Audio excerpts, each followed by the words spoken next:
Gubernur Sumsel Herman Deru melarang mobil dinas dipakai untuk Lebaran tahun ini. Ia menegaskan selain tak pantas karena perawatannya menggunakan dana APBD, mobil dinas hanya diperuntukkan untuk kepentingan operasional kerja, bukan pribadi. Ia meminta aturan ini bisa ditaati seluruh pejabat atau ASN tingkat kabupaten kota di Sumsel. Gubernur akan menindak tegas jika kedapatan melanggar aturan itu. Saat arus mudik nanti, Gubernur berharap tidak ditemukan mobil dinas namun berplat hitam seperti yang banyak ditemukan di wilayah lain. Ngomong nih masalah mobil lebaran, mobil dinas ya. Iya Pak. Kemarin itu kan ditanya terus. Sebenarnya itu pertanyaan yang mengulang saja. Dari dulu saya tidak kasih mobil dinas dipakai untuk mudik. Saya minta ini penuh kesadaran bahwa mobil tersebut adalah milik pemerintah dan dibeli pakai uang masyarakat. Jadi mobil dinas resmi ya tidak boleh.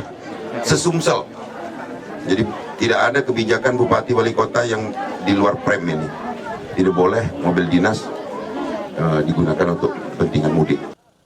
Larangan memakai mobil dinas untuk mudik juga terdapat dalam edaran melalui Menteri Pan-RB 13 April kemarin yang menyebutkan para pejabat pembina kepegawaian atau PKK di masing-masing instansi pemerintah agar memastikan seluruh pejabat serta pegawai tidak menggunakan kendaraan dinas untuk kepentingan mudik, berlibur, atau kepentingan di luar dinas.